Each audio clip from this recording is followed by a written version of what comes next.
रहे हैं दिव्या दिल्ली न्यूज। आइए रुक करते हैं आज की कुछ मुख्य खबरों की ओर। कोरोना वायरस एक बार फिर से सक्रिय हो गया है और भारत में पिछले एक हफ्ते में कोविड-19 के 752 नए केस सामने आए हैं, जिससे कुल पॉजिटिव मामलों की संख्या 1000 से अधिक हो गई है। केरल, महाराष्ट्र और दिल्ली जैसे राज्यों में सबसे ज्यादा नए मामले दर्ज किए गए हैं। वहीं अंतर्राष्ट्रीय स्तर पर भी कोविड मामलों में बढ़ोतरी देखी जा रही है। रोग नियंत्रण एवं रोकथाम केंद्र के अनुसार अमेरिका के प्रमुख एयरपोर्ट्स पर अंतर्राष्ट्रीय यात्रियों में कोविड का एक नया वेरिएंट NB.1.8.1 पाया गया है। सीबीएस न्यूज की रिपोर्ट के अनुसार ये वेरिएंट चीन और एशिया के कुछ हिस्सों के मामलों में तेजी से फैला है। सूत्रों के मुताबिक कैलिफोर्निया, वॉशिंगटन और वर्जीनिया और न्यूयॉर्क सिटी के एयरपोर्ट्स पर इस वेरिएंट के केस सामने आए हैं। वहीं हांगकांग और ताइवान में अस्पताल में भर्ती होने वालों और इमरजेंसी रूम में जाने वालों की संख्या बढ़ गई है, जिससे मास्क पहनने, टीकाकरण और एंटीवायरल दवाओं का स्टॉक बढ़ाने की कवायद भी तेज की गई है। रुक करते हैं अब अगली खबर की ओर। आपको बताते चले, पंचकुला के सेक्टर 27 में दिल दहलाने वाली घटना सामने आई। यहां देहरादून के एक परिवार के 7 लोगों ने गाड़ी में जहर खाकर आत्महत्या कर ली। बताया जा रहा है कि सभी का शव सेक्टर 28 में एक मकान के बाहर सड़क पर खड़ी गाड़ी में बंद मिला। सूत्रों से मिली जानकारी के अनुसार परिवार भारी कर्ज में डूबा था, इसलिए उसने कदम उठाया। दरअसल देहरादून निवासी प्रवीण मित्तल अपने परिवार सहित पंचकुला में आयोजित बागेश्वर धाम की हनुमंत कथा कार्यक्रम में शामिल होने आए थे। कार्यक्रम खत्म होने के बाद देहरादून वापस जाते हुए उन्होंने सामूहिक आत्महत्या का ये कदम उठाया। मृतकों में प्रवीण मित्तल, उम्र 42 वर्ष, निवासी देहरादून, प्रवीण के माता पिता, प्रवीण की पत्नी, 2 बेटी और 1 बेटा शामिल है। पुलिस ने मौके से सुसाइड नोट भी बरामद किया है। वहीं पुलिस मामले की जांच में जुटी हुई है। फिलहाल सभी 7 शवों को पंचकुला के निजी अस्पताल के शव गृह में रखवाया गया। पंचकुला डीसीपी हिमांद्री कौशिक और DCP law and order Amit Dahiya मौके पर पहुंचकर जांच में जुट गए हैं।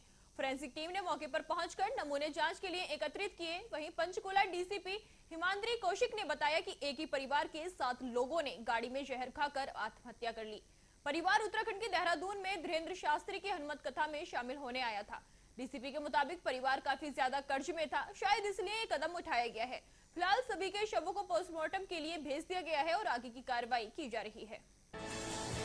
अब नजर डालते हैं इस वक्त की बड़ी खबर पर। इलाहाबाद हाई कोर्ट ने मथुरा की श्री कृष्ण जन्मभूमि और शाही ईदगाह मस्जिद विवाद में अंतरिम फैसला सुनाते हुए एक महत्वपूर्ण टिप्पणी की और कहा कि पुराणों को कानून की दृष्टि से प्रत्यक्ष प्रमाण नहीं माना जा सकता, क्योंकि उसमें दी गई जानकारियां सुनी सुनाई होती हैं और वो कथा आधारित होती हैं। कोर्ट ने इस आधार पर सुप्रीम कोर्ट के अधिवक्ता रीना एन सिंह द्वारा दायर उस अर्जी को भी खारिज किया, जिसमें श्री जी राधा रानी को भगवान श्री कृष्ण की पहली पत्नी बताते हुए उन्हें मथुरा विवाद में पक्षकार बनाए जाने की मांग की गई थी। अधिवक्ता ने दावा किया था कि राधा रानी को भगवान कृष्ण की आत्मा और पत्नी माना गया है और उनका विवाह ब्रह्मा जी द्वारा संपन्न हुआ था।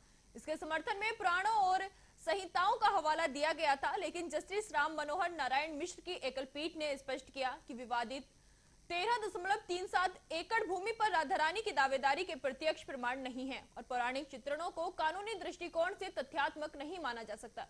इसी आधार पर अदालत ने अर्जी को खारिज कर दिया, जिससे मामला एक बार फिर चर्चा में आ गया है। हिमाचल प्रदेश के बिलासपुर जिले के झंडूता उपमंडल की कोकला पंचायत में अफ्रीकी स्वाइन फ्लू का मामला सामने आया है, जिसके बाद पशुपालन विभाग ने राज्य में सुअरों की खरीद बिक्री पर पूर्ण प्रतिबंध लगा दिया है।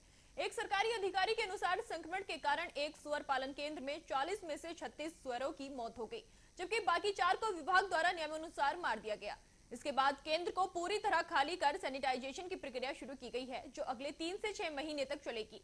विभाग ने इस बीमारी को लेकर सतर्कता बढ़ा दी है और सुअर पालन को लेकर सख्त कदम उठाए हैं।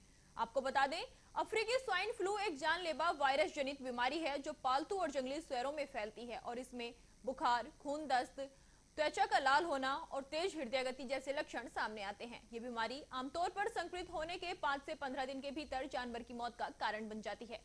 हालांकि वायरस इंसानों को संक्रमित नहीं करता, लेकिन एक बार फैलने पर इसे नियंत्रित करना बेहद कठिन होता है। चलिए अब नजर डालते हैं आज के मौसम पर। दिल्ली में पिछले कुछ दिनों से मौसम में लुका छुपी का खेल जारी है। जहां 2 दिन की बारिश ने मौसम को सुहाना बना दिया, लेकिन अब राजधानी में फिर से उमस और गर्मी ने दस्तक दे दी है। मौसम विभाग के अनुसार अगले 3 दिन यानी 28 और 29 मई को दिल्ली में मौसम शुष्क रहेगा और लोगों को तेज गर्मी और उमस से परेशानी होगी, जबकि 30 मई से एक बार फिर आंधी और बारिश का सिलसिला शुरू होने की संभावना है। इस दौरान 30 से 50 किलोमीटर प्रति घंटे की रफ्तार से तेज हवाएं चलेंगी, जो 60 किलोमीटर प्रति घंटे तक पहुंच सकती हैं। इस महीने की कुल वर्षा अब तक 186.4 मिलीमीटर दर्ज की गई है, जिसमें मई 1901 के बाद ये सबसे अधिक बारिश वाला महीना बन गया है, जिसने मई 2008 के 165 मिलीमीटर के रिकॉर्ड को भी पीछे छोड़ दिया। खास बात ये रही कि 24 मई को अचानक मौसम में बदलाव के चलते कुछ ही घंटों में 81.4 मिलीमीटर बारिश हुई, जो मई में किसी एक दिन की दूसरी सबसे ज्यादा बारिश थी, जबकि पहली सबसे अधिक वर्षा 20 मई 2021 को 119.3 मिलीमीटर रिकॉर्ड की गई थी।